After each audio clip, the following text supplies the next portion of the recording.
గైర్హాజరవుతున్న మంత్రులు, గైర్హాజరవుతున్న ఎమ్మెల్యేలు అసెంబ్లీలకు ఏంటంటారు దీని మీద మీరు? ప్రజలను మరి అసెంబ్లీకి గైర్హాజరవుతున్న ఏకంగా వీళ్ళని పనిష్ చేసే అవకాశం ఉందా? చట్టం ఏం చెప్తుందంటారు? శాసనసభ సభ్యత్వాన్ని ఒక ప్రజాప్రతినిధి అసలు ఏం చేయాలంటారు? విధులను మర్చిపోకుండా ప్రజాక్షేత్రానికి వెళ్తాం, అక్కడైనా తెలుసుకుంటామంటూ కూడా వాళ్ళు అంటున్న మాట. అసెంబ్లీలో మీరు ఏం డ్యూటీ చేయాలో అదే చేయాలి. మరి స్పీకర్ గారి యొక్క పాత్ర ఎలా ఉంటుందంటారు? చర్యలు తీసుకునే దమ్ము కూడా ఉండాలి. ఒక్కోసారి ప్రభుత్వం తరపున ఇచ్చే జీత భత్య వేతన ఇవన్నీ ఎలా ఉంటాయంటారు?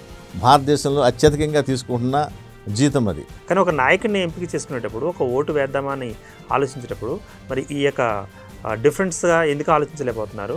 సో అనవసరంగా మనం ఈ పథకాలు పెట్టి ఆకర్షించి ఓట్లు వేయించుకుంటే ఫలితాలు ఇలాగే ఉంటాయి. నమస్తే, వెల్కమ్ టు ఆంధ్రప్రభ న్యూస్.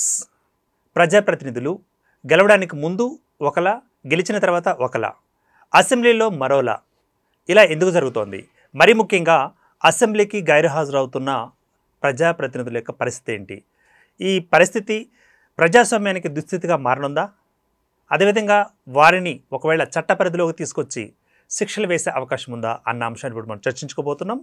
మనతో పాటు సిద్ధంగా ఉన్నారు హైకోర్టు ప్రముఖ న్యాయవాది, అనలిస్ట్ పివి కృష్ణమాచారి గారు. ముందుగా మనం వారిని ఇన్వైట్ చేస్తున్నాం.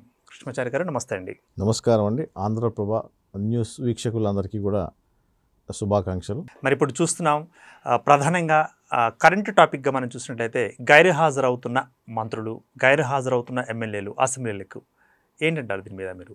ముఖ్యంగా మన రాజ్యాంగం వారికి అనేకమైన వసతులు కల్పించింది. ఎమ్మెల్యేలకు కానీ ఎంపీసీకి కానీ వారికి ఎన్నో ప్రివిలేజెస్ కలువ చేసింది.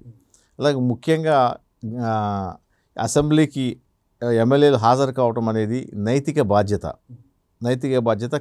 వాళ్ళ యొక్క పర్పస్ ఏంటంటే, ఎలక్షన్ పర్పస్ ఏంటంటే ప్రజల కొరకు, ప్రజల చేత ఎన్నుకోబడ్డ ప్రభుత్వాన్ని నడపడం కోసం ఈ ఎన్నికలు జరుగుతున్నాయి. మెంబర్ ఆఫ్ పార్లమెంట్ కానీ ఎమ్మెల్యేస్ కానీ వీళ్ళందరూ కూడా చట్టసభల్లో ఉండి చట్టాలు తయారు చేయడమే ముఖ్యంగా ఈ యొక్క ఎమ్మెల్యేల పని.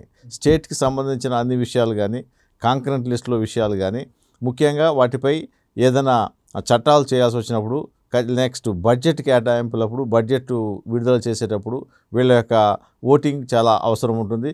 వీళ్ళ యొక్క సమీక్ష కూడా చాలా అవసరమైంది. ముఖ్యంగా ఒక ఎమ్మెల్యే కానీ ఎంపీ కానీ తమ ప్రాంత పరిధిలోని ఏ ప్రాంతం నుంచి ఎమ్మెల్యే అయ్యాడు ఆ ప్రాంత ప్రజల యొక్క రిప్రజెంటేటివ్గా మాత్రమే వెళ్తున్నారు.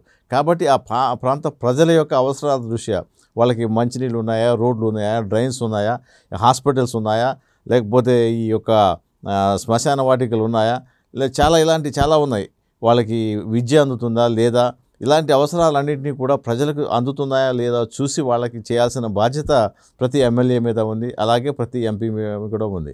కాబట్టి ఇటువంటి బాధ్యతాయుతంగా మేము పరిపాలన చేస్తామని అసెంబ్లీలోను పార్లమెంట్లోనూ తమ గొంతు విప్పి తమ సమస్యలను పరిష్కరిస్తామని చెప్పి వాళ్ళు ప్రజలను నమ్మించి వాళ్ళతో ఓట్లు వేయించుకుని గెలిచిన తర్వాత అసెంబ్లీకి గైర్హాజరు అవటము అనేది అది మంచి పద్ధతి కాదు. అది తప్పించుకునే విధానమే తప్ప అది ఒక మంచి సాంప్రదాయం కూడా కాదు. ప్రజలను మోసం చేయడమే అని నేను అంటున్నాను. ముఖ్యంగా వాళ్ళ బాధ్యతను నిర్వర్తించాలి. అసెంబ్లీలో మీరు చేయాల్సిన బాధ్యతను మీరు నిర్వర్తించాలి. అది నిర్వహించకుండా బయట మీరు పంచాయతీలు పెట్టడానికి మేము ఎన్నుకోలేదు. ప్రజలు మిమ్మల్ని ఎన్నుకున్నది ఎందుకు? కేవలం మీ అసెంబ్లీలో మీ పాత్ర నిర్వహించడానికి. అది చేయకపోతే మీరెందుకు ఇంకా? ఓకే. సో ప్రజలు ఇది గమనించాలి. ప్రజలకు తమని రిప్రజెంట్ చేస్తున్నారా లేదా ప్రాపర్గా అనేది ఖచ్చితంగా ప్రజలు గమనించాల్సిన అవసరం ఎంతైనా ఉంది. ఓకే. ఒక ప్రజాప్రతినిధి అసలు ఏం చేయాలంటారు? వాళ్ళ యొక్క డ్యూటీస్ ఎలా ఉంటాయంటారు? ప్రజాప్రతినిధులు ప్రజల సమస్యల పట్లనే వాళ్ళు స్పందించాలి. ప్రజల శ్రేయస్సు కోసం, ప్రజల అవసరాల కోసం, ప్రజల యొక్క అభ్యున్నతికి వాళ్ళ విధులను నిర్వర్తించాల్సిన అవసరం ఉంది. మనం పరిపాలించుకుంటున్నాం. పరిపాలనలో వీరే భాగస్వాములు.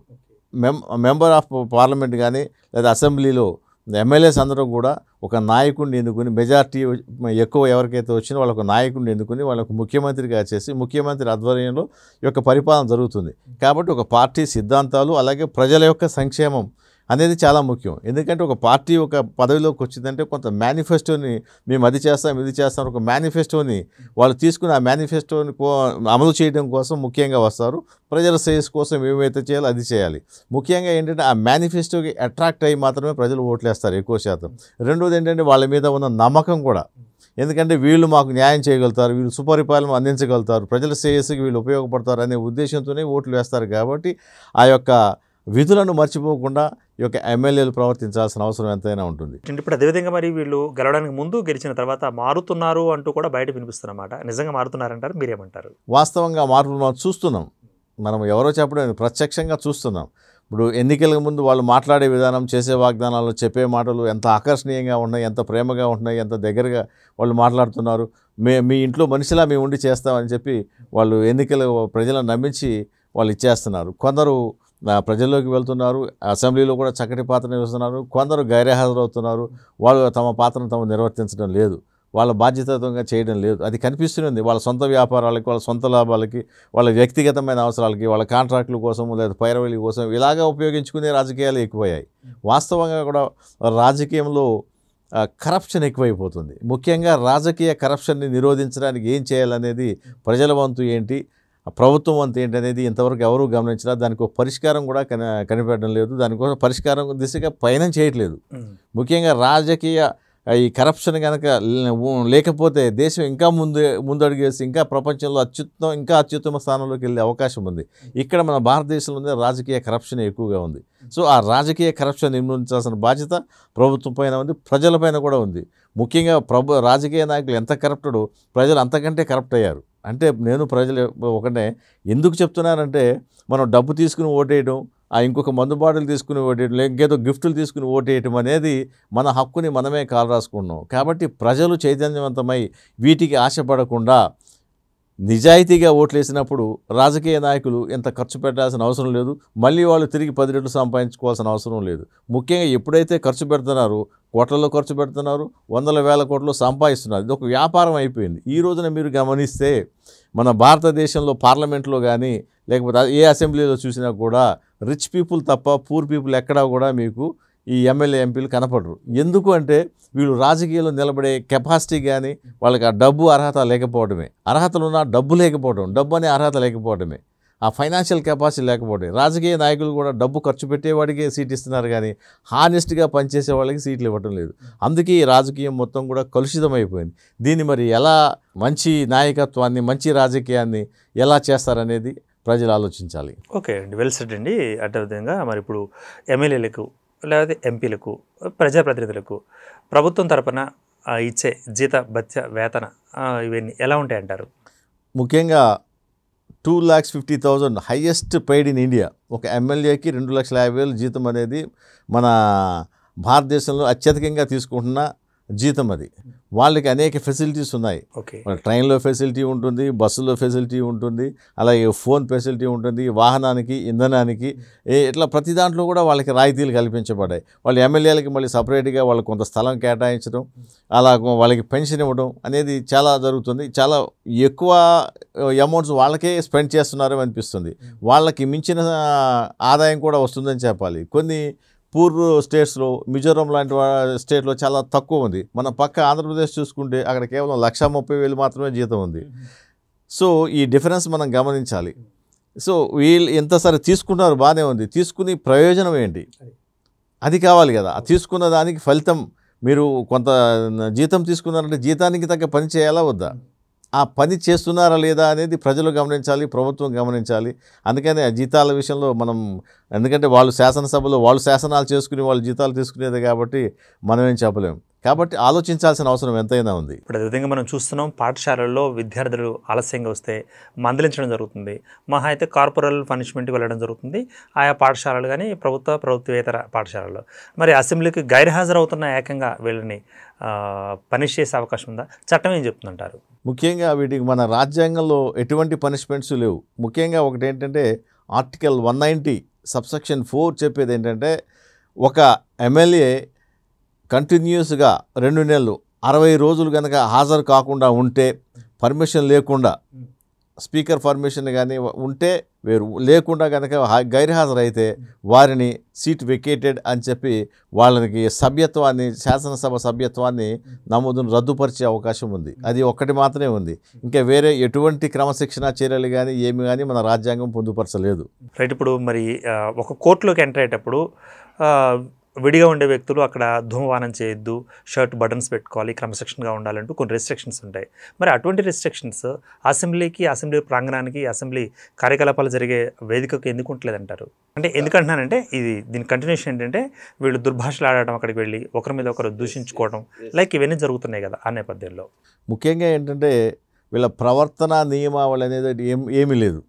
వాళ్ళకి రాజ్యాంగం పూర్తి స్వేచ్ఛనిచ్చింది. ముఖ్యంగా అసెంబ్లీలో ఏం మాట్లాడినా కూడా తప్పు కాదు అనే వాళ్ళ యొక్క స్వేచ్ఛ స్వాతంత్రాన్ని ఇచ్చింది. ఆ స్వేచ్ఛని మిస్యూజ్ చేసి మనం కొన్ని అసెంబ్లీలు అయితే ఛానల్ చూడడమే మానేసాం.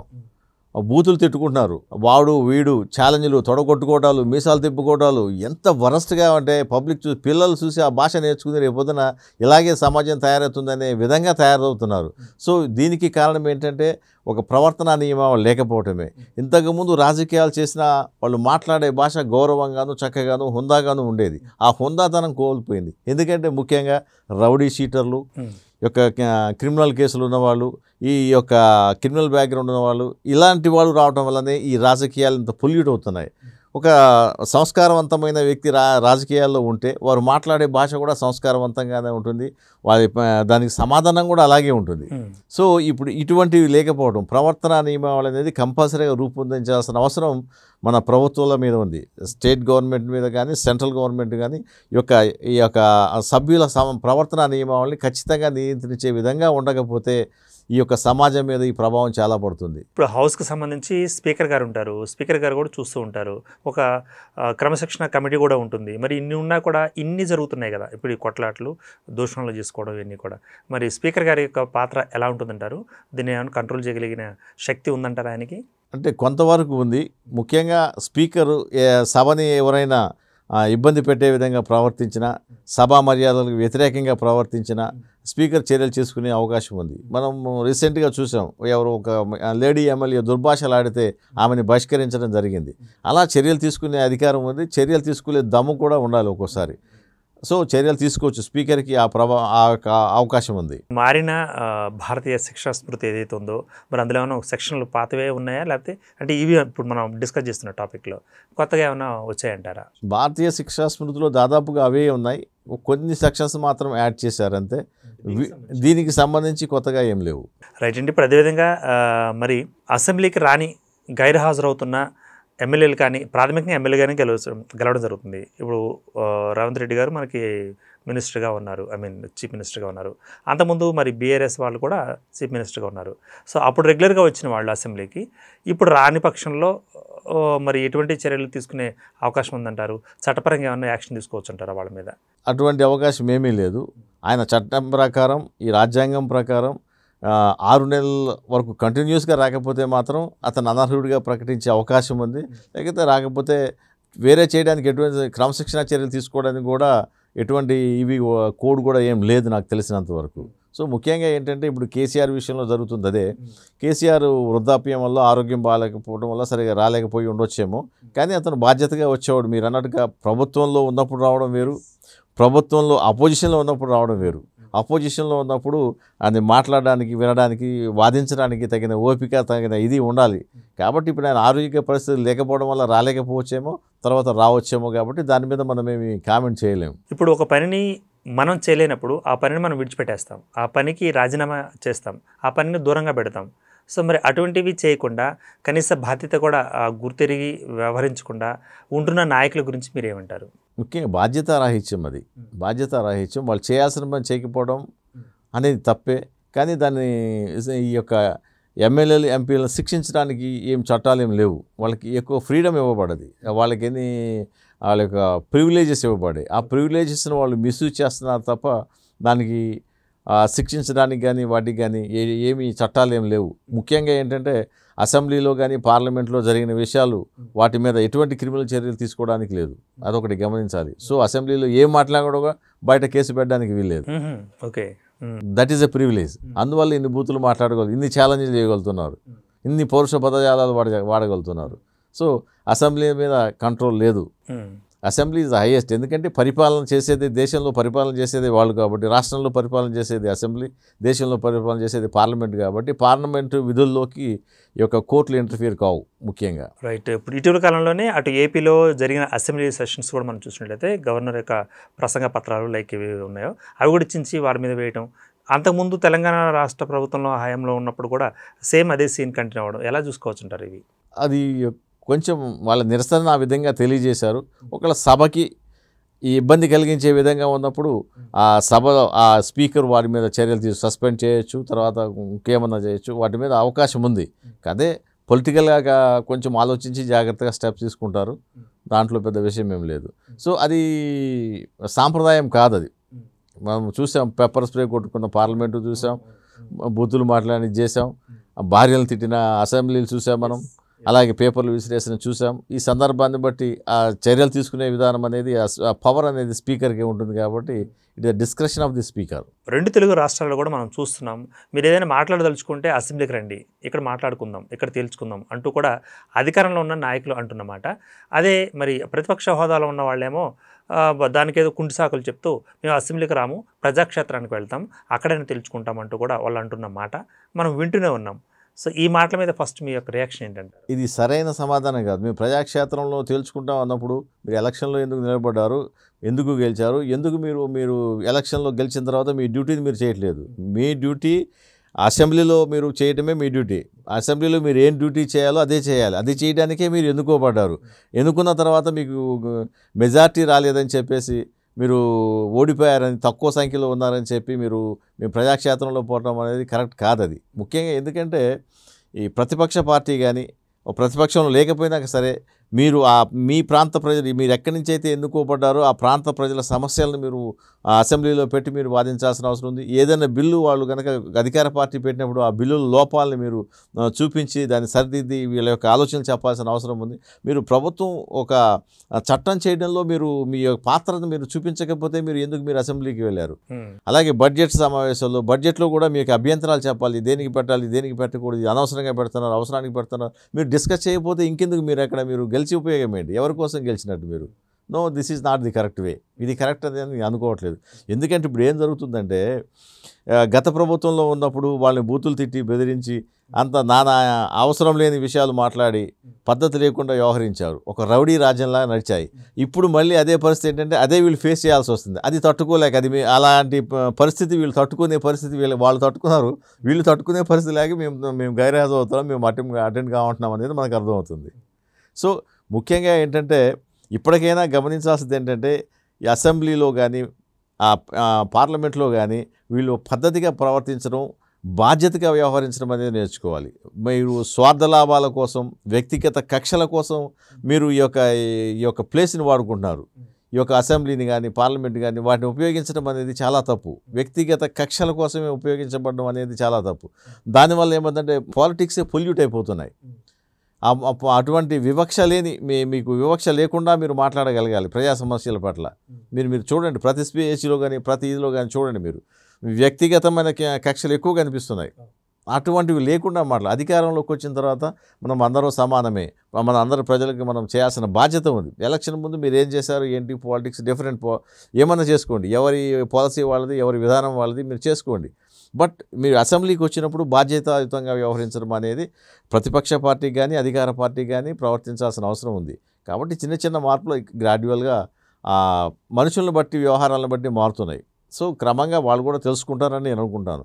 దీనికి ప్రజలు పాత్ర ఏం లేదు. అసెంబ్లీలో ఎన్నుకోవడం వరకే మా పాత్ర ఉంది, తర్వాత మాదేం లేదు. మేమంతా కేవలం చూడడానికి మాత్రమే పరిమితం అవుతాం. ఇప్పుడు అదేవిధంగా కొన్ని ప్రైవేటు కార్యాలయాల్లో కూడా ఒక 5 నిమిషాలు లేటుగా వచ్చినా, 10 నిమిషాలు లేటుగా వచ్చినా జీతాల్లో కోత, ఇవన్నీ మనం చూస్తున్నాం. మరి గైర్హాజరవుతూ అసలు రాకుండా ఉండదు, అసలు మనం గైర్హాజరు అంటాం. అప్పుడప్పుడు వచ్చి మొక్కుబడిగా కనిపించే వాళ్ళకి, అసలు పని చేయకుండా ఉండే వాళ్ళకి, నియోజకవర్గంలో ముఖాలు చూపించకుండా ఉన్న వాళ్ళకి మరి రేవంత్ రెడ్డి గారు కూడా అంతకుముందు పత్రికాముఖంగా ఒక వార్నింగ్ ఇవ్వడం జరిగింది. అది మనం కూడా చూసాం. సో ఆ విషయం మీద మీ యొక్క అభిప్రాయం ఏంటి? ఏం వార్నింగ్ ఇచ్చారు? రైట్, అంటే మీరు ప్రజాక్షేత్రంలో ఉండండి, నియోజకవర్గంలో కానీ ఒకవేళ మీరు కానీ ఉండకపోతే మీ మీద యాక్షన్ తీసుకుంటాం, మీ యొక్క సభ్యత్వం మేము వేటు వేస్తామంటూ కూడా చెప్పిన పరిస్థితి మనం గమనించాం గతంలో. సో అయినా సరే ధోరణి అదే ధోరణి ఉంది. ఆ ధోరణి మీద మీ యొక్క అభిప్రాయం ఏంటంటే? వాస్తవంగా ఆయన చెప్పింది కూడా వాస్తవమే. ఎందుకంటే మీరు ప్రజల చేత ఎన్నుకోబడ్డ వ్యక్తులు మీరు ప్రజాక్షేత్రంలో అసెంబ్లీలో ఉండాలి, మిగతా టైం అసెంబ్లీ సెషన్స్ లేనప్పుడు ప్రజాక్షేత్రంలో ఉండాలి. ఇవి రెండూ లేకపోవడం అనేది అది బాధ్యతారాహిత్యమే. కాబట్టి ఆయన చెప్పింది వాస్తవమే. ఏ పార్టీలో ఉన్నా కూడా ఈ రెండు బాధ్యతలు సక్రమంగా నిర్వర్తించాల్సిన అవసరం ఎమ్మెల్యేలకు ఉన్నది. సో ఇక్కడ మీరు చెప్పినట్టుగా ఒక చిన్న ఎంప్లాయీ ఒక నెల రోజులు కనుక గైర్హాజరైతే అతను సస్పెండ్ చేస్తారు, జీతం కట్ చేస్తారు, డిసిప్లినరీ యాక్షన్ తీసుకుంటారు, చాలా ఉంటాయి. మరి ఎమ్మెల్యేలకి ఎంపీలకి అది లేదు అంటే మరి మనకి అటువంటి ఒక ప్రవర్తన నియమావళి, వీళ్ళకి ఒక ఉద్యోగికి ఒక ప్రవర్తన నియమాలు CCA రూల్స్ అని అవన్నీ ఇవన్నీ వాళ్ళకి ఒక నిబంధనలు ఉంటాయి. ఉద్యోగి ఈ టైంకి రావాలి, ఈ టైం ఉండాలి, ఇలా ఉండాలి, ఇతను అక్రమ సంపాదన చేయకూడదు, ఆర్జించకూడదు, ఎదుటి వాళ్ళు ఆశించకూడదు, ఇలాంటి నిబంధనలు ఏదో చాలా ఉన్నాయి. సో అట్లాంటి నిబంధనలు ఈ ఎమ్మెల్యేల మీద ఎంపీల మీద లేవు. లేకపోవడం వల్లనే వాళ్ళు ఈ యొక్క స్వేచ్ఛని దుర్వినియోగపరుస్తున్నారు. అవి లేనంత మాత్రాన మనం గైర్హాజరు అవ్వాలా? అవ్వాల్సిన అవసరం లేదు. నైతిక బాధ్యత ఉంది కదా మీకు. మనం నైతిక బాధ్యత ఉన్నప్పుడు ఆ నైతిక బాధ్యత నిర్వర్తించాల్సిందే. మన పాత్రను మనం నిర్వహించకపోవడం అనేది మనం నైతిక బాధ్యతను విస్మరించడమే అవుతుంది. సో మీరు చెప్పినట్టుగా ఎమ్మెల్యే ఎంపీలు కూడా ఒక ఉద్యోగస్తులాగా పనిచేయాలి అని అంటే దానికి ప్రవర్తన నియమావళిని ఖచ్చితంగా రూపొందించాలి. రూపొందిస్తేనే వాళ్ళు దానికి కట్టుబడి పనిచేస్తారు. అటువంటిది ఏమీ లేదు కాబట్టి వాళ్ళు ఇష్టారాజ్యంగా చేస్తున్నారు. రైట్. యాక్చువల్లీ ఇప్పుడు ప్రభుత్వ ఉద్యోగులకు సర్వీస్ రూల్స్ అంటూ ఉంటాయి, రూల్ ఆఫ్ సర్వీస్ అని చెప్పేసి. మరి వీళ్ళకి కూడా మీరు కోడ్ ఆఫ్ కండక్ట్ అడుగుతున్నారు, ఒక మంచి పరిణామం. సో ఇక వీళ్ళకి సంబంధించి ఎమ్మెల్యేలకి ఒకసారి గెలిస్తే చాలు, లైఫ్ లాంగ్ మేము అంతా బెనిఫిట్స్ పొందొచ్చు అనుకున్న ధోరణి ఒకటి బయట ఉన్నట్లుగా వినిపిస్తోంది. మీ చెవిన పడిందా? మీ యొక్క కామెంట్ ఏంటారు? ఎస్, వాస్తవం. ఒక్కసారి ఎమ్మెల్యే నిలబడితే ఎమ్మెల్యేకి రావాల్సిన రాయితీలన్నీ వస్తాయి. అతనికి జీతం వస్తుంది, అతనికి ఇంటి స్థలాలు, ఖరీదైన ఇంటి స్థలాలు వస్తాయి, ఇంకా మిగతా పెన్షన్స్ వస్తాయి, జీవితకాలం పెన్షన్ వస్తుంది. ఒక్క ఎమ్మెల్యే ఒక్కరోజు పనిచేసి రిటైర్ అయినా కూడా అతనికి జీవితకాలం పెన్షన్ ఇస్తారు. సో ఆ ఫెసిలిటీ దేంట్లో ఉందండి? ఎవరికి ఉందండి? ఒక ఉద్యోగి పెన్షన్ రావాలంటే జీవితకాలం పనిచేస్తే రిటైర్ అయిన తర్వాత మాత్రమే వస్తుంది. అట్లీస్ట్ VRS ఒక 20 years అబోవ్ చేసిన VRS తీసుకుంటేనే వారికి పెన్షన్ ఎలిజిబిలిటీ ఉంటుంది. కానీ వీళ్ళకి 5 సంవత్సరాలకే పెన్షన్ ఎలిజిబిలిటీ ఇవ్వడం అనేది ఎక్కువ ప్రాధాన్యం ఇవ్వడమే. సరే, ఓకే, ఇచ్చారు, బాగానే ఉంది. కానీ దాన్ని సరిగా సక్రమంగా వాళ్ళ యొక్క విధులు నిర్వర్తించి దేశాభివృద్ధికి పాటుపడతారంటే లేదు. అన్ని స్వలాభాల కోసమే పనిచేస్తున్నారు. ఇప్పుడు రాజకీయ నాయకులు దేనికి పనిచేస్తున్నారంటే మీరు చూడండి, పైరవీలే, కాంట్రాక్టులు, పర్సంటేజులు, ఇవే నడుస్తున్నాయి. మీరు పర్సంటేజ్ వీటి మీద నడుస్తున్నాయండి. కాబట్టి ఇప్పుడు రాజకీయాలన్నీ కూడా డబ్బు చుట్టూ తిరుగుతున్నాయి, డబ్బుతోనే నడుస్తున్నాయి, డబ్బుతోనే ఉంటున్నాయి. ప్రజా సంక్షేమం అనేది చాలా తక్కువగా ఉంది. ఒక ఎగ్జాంపుల్ తీసుకుందాం. రైతు భరోసా అని ఒకటి పెట్టారు. రైతు భరోసాలో ఎంతమంది కష్టపడి పనిచేసే రైతులకి రైతు భరోసా వెళ్తుంది? మీరు చెప్పండి. ఈ గవర్నమెంట్ కానీ పోయిన గవర్నమెంట్ కానీ అంతా ల్యాండ్ లార్డ్స్ అంతా సిటీస్లో ఉండి వ్యాపారాలు చేసుకున్నా, వాళ్ళ భూములు అక్కడ ఉన్నాయి, అక్కడ కాయ కష్టం చేసి వ్యవసాయం చేసే రైతుకేమో ఏమీ రాదు. ఆ ఇంట్లో కూర్చున్న భూస్వామికి మాత్రం కౌలు వస్తుంది. సంవత్సరానికి 40,000 కౌలు వస్తుంది. మళ్ళీ తర్వాత రైతు భరోసా అని చెప్పి అతనికి డబ్బులు ఇస్తున్నారు. ఇది దుర్వినియోగం కాదా? న్యాయంగా చెందాల్సిన కష్టపడి పనిచేసే రైతుని మీరు గుర్తించాలి, కౌలు రైతులు మీరు గుర్తించాలి. కౌలు రైతులకి మీరు ఏమి ఇచ్చారు? మీరు కష్టపడేవాడు ఫీల్డ్ మీద వాడికి మీరేమి ఇచ్చారు? ఏమి ఇవ్వకుండా ప్రజల డబ్బుని, మా డబ్బుని మీరు దుర్వినియోగం చేస్తున్నారు. అంటే మీరు ఇచ్చేది ఏదైనా ఉంటే కాంపిటెంట్ పర్సన్స్కి ఇవ్వండి. ఓకే, కాంపిటెన్సీ లేని పర్సన్స్కి, అన్నీ ఉన్న వాడికి, వ్యవసాయం చేయని వాడికి మీరు ఇస్తే అది ఎలా లాభపడుతుంది? ఎలా ఎంకరేజ్మెంట్ అవుతుంది? సో ప్రజాధనం దుర్వినియోగం అవుతుంది. ఇట్లాంటివి చాలా ఉన్నాయి. అంటే కొన్ని స్కీముల్లో లాభాలు ఉండొచ్చు, నష్టాలు ఉండవు. ఇది కూడా గమనించాలి కదా. అర్హులైన వారికి ఇవ్వడం అనేది చాలా అవసరం. ఇప్పుడు డబుల్ బెడ్రూమ్ ఇల్లు ఉన్నాయి. ఏ పొలిటికల్ పార్టీ వస్తే వాళ్ళ క్యాండిడేట్స్కి ఇస్తున్నారు, కానీ నిజమైన అసలు ఇల్లు లేని పేదలు ఉన్నారు, వాళ్ళకి చేరుతున్నాయా? మీరు చూడండి, మీరు ఎక్కడన్నా చేరట్లేదు. మొన్నటిదాకా ఒక డబుల్ బెడ్రూమ్ స్కీమ్ భద్రాచలంలో ఒక లిస్ట్ తయారు చేశారు. 250 ఇళ్ళు, దాంట్లో 140 మంది లిస్ట్ తయారు చేశారు. మళ్ళీ గవర్నమెంట్ మారగానే కొత్త లిస్ట్ చేశారు. వాళ్ళు ఎందుకు తీసేశారో తెలియదు. వాళ్ళు హైకోర్టుకి అప్రోచ్ అయితే నేనే రిట్ పిటిషన్ వేస్తే మరి వీళ్ళ పరిస్థితి ఏంటంటే, సో పరిశీలించి మరి న్యాయం చేయమని హైకోర్టు డైరెక్షన్ ఇచ్చింది. ఇట్లా జరుగుతుంది. అసలు నిజమైన అర్హులకు లాభాలు ఈ యొక్క పథకాలు చేరుతున్నాయా లేదా? చాలా వరకు చేరట్లేదనే చెప్పాలి. సో ఇవన్నీ ఏమైందంటే ఈ యొక్క పబ్లిక్ కన్జంప్షన్ కోసం, ప్రజలను ఆకర్షించడం కోసం మనం ఈ యొక్క పథకాలు పెట్టి ప్రజలను ఆకర్షించి ఓట్లు వేయించుకుని, అంటే వీఆర్ కరప్టింగ్. వాళ్ళు ఆశ పెట్టి మనం ఓట్లు తీసుకుని గెలిచి చేస్తున్నాం. తర్వాత వచ్చి మన ఆర్థిక పరిస్థితి చూస్తే ఈ చేసే పరిస్థితి లేకపోవడం, విఫలం అవడం ఇదే జరుగుతుంది. లాస్ట్ గవర్నమెంట్లో ఫెయిల్యూర్ ఏంటంటే డబుల్ బెడ్రూమ్ ఇల్లు ప్రకటించారు, కట్టించారు, కానీ అందరికి ఇవ్వలేకపోయారు, కొంతమందికే ఇవ్వగలిగారు. ఈ ఇల్లు ఇచ్చిన వాళ్ళు హ్యాపీ, కానీ ఇవ్వని వాళ్ళు ఎంతమంది ఉన్నారు? 1,00,000 మందిలో 100 మందికో 200 మందికో ఇల్లు ఇచ్చారండి 1,00,000 మంది జనాభాలో. మిగతా 98,000 మంది ఉన్నారు కదా, 98,000 99,000 వీళ్ళందరూ కూడా ఇల్లు రాలేదని చెప్పి నిరసన వ్యతిరేకం అవటం. ఓకే, వాళ్ళ ఓట్స్ ఏమైతే అగైన్ మాకు ఇల్లు రాలేదు అని వాళ్ళు ఏమైందంటే వ్యతిరేకమైన ఓటు వస్తాయి. ఇలాగ మనం చేయలేని పనిని చేయడం వల్ల చెప్పడం వల్ల ఏమైందంటే గవర్నమెంట్ ఫెయిల్యూర్ అవుతాయి. అది మంచి ఉద్దేశం, మంచిగా పెట్టారు, సామాన్యుడికి అందుబాటులో ఉండాలి, అన్నీ ఒకేసారి కట్టలేకపోవచ్చు, అంత బడ్జెట్ మనకి లేకపోవచ్చు, క్రమంగా నెమ్మదిగా కట్టవచ్చు. కానీ ఏమైంది, ప్రజల్లో నెగిటివ్ వచ్చేసింది. చాలామంది ఇవ్వని వాళ్ళు నెగిటివ్ ఎక్కువ ఫీల్ అయ్యారు. అట్లా ఇంకా కొన్ని పథకాల్లో కూడా ఇట్లా నెగిటివ్ వచ్చిందన్నమాట. సో అనవసరంగా మనం ఈ పథకాలు పెట్టి ఆకర్షించి ఓట్లు వేయించుకుంటే ఫలితాలు ఇలాగే ఉంటాయి. రైట్. ఇప్పుడు అదేవిధంగా మరి ఇప్పుడు ఎమ్మెల్యేలకి సంబంధించి అనర్హత వేటు అనేది ఉంటుందా? ఉంటే ఎలాంటి ప్రాసెస్ ఉంటుంది? ఎవరెవరు అందులో పార్టిసిపేట్ అవుతారంటారు? ఆ ప్రాసెస్ ఎలా ఉంటుందంటారు అసలు? అనర్హత వేటు అనేది ముఖ్యంగా ఇప్పుడు మనం చెప్పుకున్నాం, ఒకటి 60 రోజులు కంటిన్యూస్గా రాకపోతే సీట్ వెకేటెడ్ అని చెప్పి అనర్హత వేటు పడ్డట్టుగానే భావించబడుతుంది. నెక్స్ట్ ఇంకొకటి ఏంటంటే, ఏదైనా ఒక క్రిమినల్ కేసులో 2 ఏళ్లకు పైగా శిక్ష పడినట్లయితే, శిక్ష ఖరారు అయితే అతను ఎమ్మెల్యే పదవికి అనర్హుడవుతాడు. ముఖ్యంగా ఏదైనా ఒక కోర్టులో దివాలా తీసినట్టుగా ప్రకటించబడితే, దివాలాను ప్రకటించిన తర్వాత ఎమ్మెల్యేకి అనర్హుడవుతాడు. పోటీ చేయకముందు అయితే పోటీ చేయడానికి అర్హుడు, గెలిచిన తర్వాత కూడా ఒక దివాలాగా డిక్లేర్ చేయబడితే అనర్హుడు అవుతాడు. అలాగే ఏదైనా ఒక కోర్టు ఇతను మెంటల్లీ డిజేబుల్డ్ అని డిక్లేర్ చేసిన అటువంటి సందర్భంలో కూడా అనర్హుడు అవుతాడు. ఇంక ఇటువంటివి చాలా సందర్భాలు ఉన్నాయి. 2 చోట్ల పోటీ చేసిన వాళ్ళు ఏదో ఒకటి విత్డ్రా చేసుకోకపోతే అనర్హత ఏదవుతుంది. ఇలాంటి సందర్భాలు చాలా ఉన్నాయి. రైట్ అండి. ఇక చివరిగా మార్పు ఎవరిలో రావాలి అంటే, ప్రజాప్రతినిధులు రావాలా? ప్రభుత్వాల్లో ప్రతి 5 ఏళ్లకు ఒకసారి వస్తూనే ఉంది. సో మనుషులు రావాలా? ఐ మీన్ ఓటు హక్కులో వినియోగించుకునే విధానంలో రావాలంటారా? ఎక్కడ రావాలంటారు? మీ యొక్క అభిప్రాయం ఏంటంటారు? ముఖ్యంగా ప్రభుత్వం కొన్ని మార్పులు చేయాలి. పొలిటికల్ కరప్షన్ తగ్గాలంటే ఈ యొక్క రాజకీయ నాయకులు ఈ ఎమ్మెల్యే ఎంపీ సీట్ల కోసం ఖర్చు పెట్టడం తగ్గాలి. ఎవరైనా పోటీ చేయగలిగే పరిస్థితిని కల్పించాలంటే ముఖ్యంగా ఎలక్షన్కి అయ్యే ఖర్చుని ప్రభుత్వమే భరించాలి. ఎలక్షన్కి ప్రచారాన్ని కూడా ప్రభుత్వ సాధనాల ద్వారా ఒక పద్ధతిగా వాళ్ళే చేయాలి.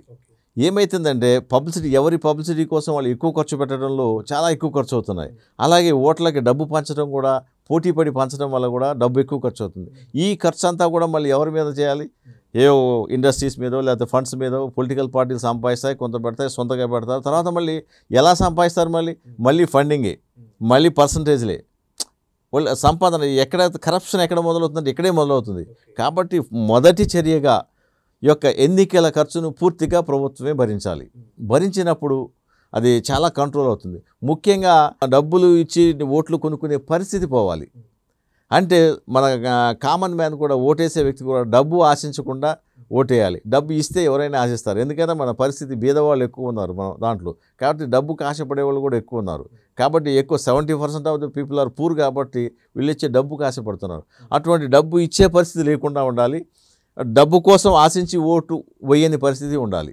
సో నిష్కల్మషంగా ఓటు వేయగలిగే పరిస్థితి ఉన్నప్పుడు మనం స్వచ్ఛమైన రాజకీయాలు చూడవచ్చు, స్వచ్ఛమైన భారత్ చూడు. ముఖ్యంగా ఈ యొక్క ఈ కరప్షన్ లేకపోతే స్వచ్ఛ భారత్ కాదు, ఇంకేమీ కాదు. స్వచ్ఛమైన స్వతంత్రాన్ని మనం అనుభవించలేము.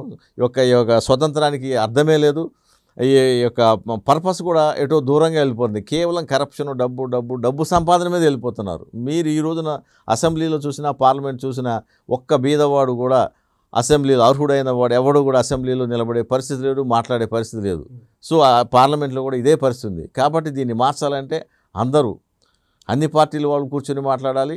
ముఖ్యంగా ప్రభుత్వం, సెంట్రల్ గవర్నమెంట్ దీని మీద చక్కటి రియాక్షన్ తీసుకుని చక్కటి ప్రణాళిక రూపొందించి క్రమంగా ఈ యొక్క ఒకే రోజు కాకపోవచ్చు, క్రమంగా గ్రాడ్యువల్గా కొన్ని స్టెప్స్ వేసుకుంటూ పోతే ఖచ్చితంగా ఈ యొక్క కరప్షన్ తగ్గుతుంది. ముఖ్యంగా ఈ కరప్షన్ ప్రజల్లో కూడా కరప్షన్ ఏంటంటే, మనకి కామన్ మ్యాన్కి అందుబాటులో లేవు, చాలా విద్య అందుబాటులో లేదు, కాస్ట్లీ అయిపోయింది. మెడిసిన్ కాస్ట్లీ అయిపోయింది. ఆరోగ్యం చాలా కాస్ట్లీ అయిపోయింది. ఎవరికైనా కామన్ మ్యాన్కి హార్ట్ అటాక్ వస్తే కనుక అతను హాస్పిటల్ 5 లక్షలు 10 లక్షలు వాడు ఆస్తులు అమ్ముకున్నా కూడా సరిపోని పరిస్థితి, ఆఖరికి హాస్పిటల్లోనే ప్రాణాలు పోయి శవం ఇవ్వని కూడా పరిస్థితులు కూడా ఉన్నాయి. ఇలాంటి పరిస్థితుల్లో ఏం చేస్తారో చిన్న చిన్న ఉద్యోగులు కరప్షన్కి అలవాటు అవుతారు. వాళ్ళ అమ్మాయిని ఇంజనీరింగ్ చదవాలని డాక్టర్ చదివించాలంటే కోట్ల రూపాయలు ఖర్చు పెట్టాల్సింది. ఈ డబ్బులు ఎక్కడి నుంచి తేవాలి? కామన్ మ్యాన్ పిల్లలు ఎలా చదివించుకుంటాడు? సో ఆర్థిక స్తోమత లేకపోవడం వల్ల కరప్షన్కి వెళ్ళాల్సి వస్తుంది. ఆ పిల్లల కోసం ఫ్యామిలీ కోసం వెళ్ళాల్సి వస్తుంది. సో అటువంటి పరిస్థితులు లేకుండా విద్య వైద్యం పూర్తిగా ఉచితంగా ఉంటేనే దేశం సౌభ్రాతత్వంతో ఉంటుంది, దేశం డెవలప్ అవుతుంది, ప్రజలు కూడా చాలా సుఖపడతారు, సంతోషపడతారు. విద్య చాలా అవసరం. మానవ పురోభివృద్ధికి విద్య చాలా అవసరం. దేశం యొక్క అభివృద్ధికి విద్య చాలా అవసరం. అది ఖచ్చితంగా విద్యను ఉచితంగా చేయాల్సిందే. కానీ చాలా విభాగాలు విద్య చాలా కాస్ట్లీ అయిపోయింది. మీరు మెడిసిన్ చూడండి, చాలా ఎంత కాస్ట్లీ ఉందో మీరే గమనించండి. కామన్ మ్యాన్ ఎప్పుడైనా సరే యావరేజ్ స్టూడెంట్ మీరు మెడిసిన్ చేయగలిగే పరిస్థితి ఉందా అంటే లేదు. భారతదేశంలో లేదు. ఆఖరికి భారతదేశం లేక చిన్న చిన్న దేశాలు ఫిలిప్పీన్స్, చైనా, లేకపోతే ఇంకా రష్యన్ కంట్రీస్లోకి వెళ్ళి తక్కువ ఖర్చుతో 25-30 లక్షలు 40 లక్షలు అయిపోతుందని మెడిసిన్ కోసం ఎంతోమంది విద్యార్థులు తరలిపోతున్నారు కూడా. మీరు ఎందుకు గమనించాలంటే మన భారతదేశంలో మనం మెడిసిన్ విద్యని తక్కువ ఖర్చుతో అందించలేకపోతున్నాం. అంటే ఇది ప్రభుత్వ వైఫల్యం కాదా? మరి కామన్ మ్యాన్కి ఆరోగ్యం మెడిసిన్ మీకు సరిగ్గా అందకపోతే, ఆరోగ్యం పూర్తిగా అందుబాటులో లేకపోతే మనం రాజ్యాంగం యొక్క ఉపయోగం ఏమిటి? రైట్. మన ఈ స్వాతంత్రం ఒక ఉపయోగం ఏంటి? కామన్ మ్యాన్కి మీరు ఏమి ఇవ్వలేకపోతారు. స్వచ్ఛమైన గాలి, మీరు హైదరాబాద్లో స్వచ్ఛమైన గాలి పీల్చుకొని చూద్దాం. స్వచ్ఛమైన గాలి లేదు, దాన్ని ఎవరు పట్టించుకోరు. మనకి ఆరోగ్యం లేదు, విద్య లేదు, ఏది అన్నీ కాస్ట్లీ. మనం ఏది కొనలేని పరిస్థితిలో ఉన్నాం. కామన్ మ్యాన్ ఎంత కష్టపడుతున్నాడంటే ఎంత సంపాదించినా వీటికి సరిపోవట్లేదు. ఈ పరిస్థితి నుంచి మనం బయటపడాలంటే రాజ్యాంగపరంగా ముఖ్యంగా సెంట్రల్ గవర్నమెంట్ నుంచి రావాలి, తర్వాత స్టేట్ గవర్నమెంట్ నుంచి కూడా రావాలి. కొన్ని మార్పులు రావాల్సిందే. ఇప్పుడు ఇంత జీతాలు ఎందుకండి? తగ్గించుకోలేరా? బయట సంపాదించుకుంటున్నారు, మళ్ళీ ఇన్ని జీతాలు దోచుకుంటున్నారు, మళ్ళీ వచ్చిన డబ్బునేమో బయటికి పంచి పెడుతున్నారు. ఒక ఎగ్జాంపుల్ చెప్తా వినండి. ఇప్పుడు మన హైదరాబాద్లో, తెలంగాణలో ఒక బాటిల్ ఖరీదు, ఒక మందు బాటిల్ అనుకుందాం, ఒక మందు బాటిల్ ఖరీదు 1500 నుంచి 2000 వరకు ఉంటుంది. అదే మందు బాటిల్, అదే బ్రాండ్ ఢిల్లీలో కొంటే మీకు ఎంత పడుతుంది? మీకు 700 రూపాయలు వస్తుంది. ఓకే. అదే మీరు కేంద్రపాలిత ప్రాంతం, మీరు పాండిచ్చేరి కానీ లేకపోతే యానాంలో కానీ కొంటే మీకు అది ఇంకా అది 40%లోనే పడుతుంది, 600 రూపాయలు పడుతుంది. ఈ వ్యత్యాసం అంతా ఎక్కడి నుంచి వచ్చింది? ఈ డబ్బంతా కూడా మన ప్రజల నుంచి దోచుకున్న బాగానే ఉంది. దాన్ని సద్వినియోగపరచకుండా ఉచిత పథకాలు ఇచ్చేసి అది దాంట్లో మీ యొక్క సంపాదనలు, మీ ఇన్కమ్లు, మళ్ళీ ఇవన్నీ కూడా ఏమవుతున్నాయి? ఈ డబ్బంతా ఏమవుతుంది ప్రజలకు వెంటలా? ఈ రోజున మీరు హైదరాబాద్లో ట్రాఫిక్ సమస్య ఉంది. ట్రాఫిక్ సమస్య గురించి మీరు ఏం పట్టించుకుంటున్నారు? మీరు మీ ఇళ్లలో మీరు ఏసీలో బాగుంటున్నారు, ఏసీ కార్లో తిరుగుతున్నారు, రాజకీయ నాయకులు బాగానే ఉంది. మీరు ఒక్కసారి మల్లకపేట నుంచి మీరు కనుక చాదర్ఘాట్ దాటండి, ఆ దాటడానికి గంట సేపు పడుతుంది. ఆ ట్రాఫిక్ పోలీసులు నానా ఇబ్బందులు పడుతున్నారు. మీరు 9:30 to 10:30 మేము హైకోర్టుకి వెళ్ళాలంటే ఎంత కష్టం అవుతుంది? గంట సేపు అక్కడే పడుతుంది. ఆ కొద్దిగా 1 కిలోమీటర్ కూడా ఉండదు. అక్కడ మొత్తం ఆక్రమణలు ఉంటాయి. మెట్రో స్టేషన్ కింద మీరు చూడండి, అక్కడ ఆక్రమణలు ఉంటాయి. ఆ ఆక్రమణను తొలగించరు, వాళ్ళు రోడ్ వైడెన్ చేయరు. అక్కడ మొత్తం ఎల్బీ దగ్గర నుంచి రోడ్ అంతా వైడ్గా ఉంటుంది, 8 లైన్ రోడ్ ఉంటుంది. ఇక్కడికి వచ్చేసరికి సింగిల్ లైన్ రోడ్కి వచ్చేస్తుంది. ట్రాఫిక్ అంతా జామ్ అవుతుంది. ట్రాఫిక్ జామ్ అవడం వల్ల ఏమవుతుంది? మా పెట్రోల్ వేస్ట్ అవుతుంది, దానివల్ల పొగ పొల్యూషన్ వస్తుంది, నాకు టైం వేస్ట్ అవుతుంది, నాకు టెన్షన్ అవుతుంది, నాకు బీపీ షుగర్ వస్తున్నాయి. ఎన్ని సమస్యలు చూడండి. నాకు 100 కిలోమీటర్లు వచ్చేది నాకు 10-20 కిలోమీటర్లే రావట్లేదు మైలేజ్. ఏం చేస్తాం? ఇంజిన్ ఆన్ చేసుకుని ఉంటాం, ఇంచి కదులుకుంటూ వెళ్తాం. ఎంత పెట్రోల్ లాస్ అవుతుంది, ఎంత డబ్బు వృధా, ప్రజల డబ్బు వృధా అవుతుంది. అది మళ్ళీ కాలుష్య రూపంలో మనని దహించేస్తుంది. ఢిల్లీ తర్వాత మళ్ళీ మనకు అదే పరిస్థితి వస్తుందేమో. కాబట్టి ఖచ్చితంగా ఈ యొక్క ప్రజల సమస్యలను పట్టించుకోవాలి. ఎక్కడో డెవలప్ చేస్తాం, అవుటర్ రింగ్ రోడ్, ఆ రింగ్ రోడ్. ఫస్ట్ మీరు సెంట్రల్ సిటీని డెవలప్ చేయండి, ఈ రోడ్స్ వైడెన్ చేయండి, ఏదో ఫ్లైఓవర్ వేసేదైనా మీరు ట్రాఫిక్ని కంట్రోల్ చేయండి, ట్రాఫిక్ ఫ్రీ అయ్యేటట్టు చేయండి. అది చేయరు మీరు. మరి ఎందుకు అర్థం కావట్లేదు? మీరు ఎందుకు పట్టించుకోవట్లేదు? మీకు ఎందుకు తిరగట్లేదు? నాకు అర్థం కావట్లేదు. సో ప్రజల సమస్యలు అన్నీ పట్టించుకోవాలి. ఇప్పుడున్న గవర్నమెంట్ కూడా మంచిగానే చేస్తుంది, కాకపోతే వాళ్ళ దృష్టికి రాకపోయి ఉండొచ్చేమో. సో దృష్టికి వస్తే ఇంకేమైనా మంచిగా చేస్తారని నేను ఆశిస్తాను. ఇక ఫైనల్గా అండి, దీనికి సంబంధించిన ప్రశ్నే, మనం ఒక మార్కెట్కి వెళ్ళి టమాటాలు కానీ లేదా వంకాయలు కానీ లేదా కూరగాయలు కానీ తీసుకుంటాం, పుచ్చులా మంచిలా చూసుకుంటాం. కానీ ఒక నాయకుడిని ఎంపిక చేసుకునేటప్పుడు, ఒక ఓటు వేద్దామా అని ఆలోచించేటప్పుడు మరి ఈ యొక్క డిఫరెన్స్గా ఎందుకు ఆలోచించలేకపోతున్నారు? అది ఎందుకు క్యారీ అవ్వలేకపోతుంటారు ఫీలింగ్ సెలక్షన్ ప్రొసీజర్లో? మంచి గుడ్ క్వశ్చన్. కూరగాయల మార్కెట్కి వెళ్ళినప్పుడు మీకు 4 షాపులు ఉంటాయి. 10 షాపులు ఉంటాయి. అదే టమాటాలు ఈ షాపులో చూస్తాం, నచ్చకపోతే పక్క షాపులో చూస్తాం, ఈ నచ్చకపోతే ఇంకో షాపులో చూస్తాం, ఈ మొత్తం నచ్చకపోతే ఇంకో మార్కెట్కి వెళ్తాం, లేదా ఇంకో సూపర్ మార్కెట్కి వెళ్దాం, మనకి నచ్చిన చోట నాణ్యమైనవి కొనుక్కోవడానికి వెళ్తాం. కానీ ఇక్కడ మన భారతదేశంలో ఆ పరిస్థితి లేదు. ఎందుకంటే ఒకటో రెండో రాజకీయ పార్టీలే ఉంటాయి. ఆ 2 రాజకీయ పార్టీలు పెట్టిన క్యాండిడేట్లు మాత్రమే రావాలి. అది కూడా అధిష్టానం నిర్ణయించిన వాళ్ళు, డబ్బు పెట్టగలిగే వాళ్ళనే పెడతారు. వాళ్ళు పెట్టిన వాటికి చచ్చినట్టు ఓటు వేయాల్సిన పరిస్థితి. ఆ ఇద్దరిలో ముగ్గురు ఒకరిని సెలెక్ట్ చేసుకునే పరిస్థితి ఉంది, కానీ మనకి నచ్చిన వాడిని సెలెక్ట్ చేసుకునే పరిస్థితి లేదు. ఎందుకంటే ఇంతకుముందు మనం చెప్పిన ఆర్థిక పరిస్థితి, నిలబడడానికి తగిన ఆర్థిక స్తోమత లేకపోవడం వల్ల, ఎలక్షన్ ఖర్చు ఎక్కువ అవడం వల్ల మనకు చాయిస్ లేకుండా పోతుంది. ఆ చాయిస్ మీరు ఎందుకు ఇవ్వట్లేదంటే ఇదే డబ్బున్న వాళ్ళదే రాజ్యం, డబ్బే నడిపిస్తుంది మొత్తం. ఎవరికి డబ్బు ఎక్కువ ఉంటే వాళ్ళు నడుపుతున్నారు గవర్నమెంట్. That's all. మీరు అదే ఓటు హక్కు వినియోగించుకోవడం అన్న అంశం మీద ఆంధ్రప్రభ న్యూస్ ప్రేక్షకులకు ఏం మెసేజ్ ఇస్తున్నారు? ఓటు హక్కుని ప్రతి ఒక్కరు తప్పనిసరిగా ఉపయోగించుకోవాలి. మనం ఉన్న ఒకే ఒక హక్కు ఓటు హక్కు. పరిపాలనలో భాగస్వాములు కావాలంటే మనం ఓటు వేసి తీరాలి. ఆ ఓటు వేసేటప్పుడు మీ విచక్షణను ఉపయోగించి మీరు సరైన అభ్యర్థిని ఎన్నుకొని మనం అసెంబ్లీకి కానీ పార్లమెంట్ కానీ పంపితే వాళ్ళు బాధ్యతాయుతంగా ప్రవర్తిస్తే మన దేశం ముందుకు పోతుంది, మన జీవితాలు బాగుపడతాయి. కాబట్టి ప్రతి ఒక్కరూ ఓటేసేటప్పుడు చక్కగా ఆలోచించి ఆ ఓటు హక్కుని ఉపయోగించుకోండి. ముఖ్యంగా మన దేశంలో జరుగుతుంది ఏంటంటే 100కి 40%, 50% పడడమే కష్టమైన పరిస్థితి ఉంది. కాబట్టి ఓట్లను అందరూ ఉపయోగించుకోవడం లేదు. అందరూ ఓటు హక్కును ఉపయోగించుకోవాలి, దాన్ని కరెక్ట్గా సద్వినియోగపరచుకోవాలని చెప్పి నేను అందరికీ కూడా ఈ యొక్క ఆంధ్రప్రభ వీక్షకులకు తెలియజేస్తున్నాను. రైట్ అండి, thanks for being with me. Thank you very much. Right, మరి మొత్తంగా మనం చూసినట్లయితే రానున్న కాలంలో మంచి నాయకులను ఎంపిక చేసుకునే అవకాశం ప్రజలే మరి ఒక నిర్ణయంగా తీసుకోబోతున్నారా? ఎంచుకున్న వ్యక్తికి, మంచి నాయకుడికి ఓట్లు వేస్తే మరి మంచి పరిపాలన వస్తుంది అన్న కోణంలో ఆలోచన అప్పుడే ప్రారంభమైందా? మరి ఉన్న నాయకులు మంచి పరిపాలనను, సుపరిపాలనను అందరికీ అందించేందుకు వారు కూడా తమ యొక్క చిత్తశుద్ధిని, నైతికతను నిరూపించుకుంటారా? ఇదంతా వెయిట్ చేద్దాం. Keep watching Andhraprabha news.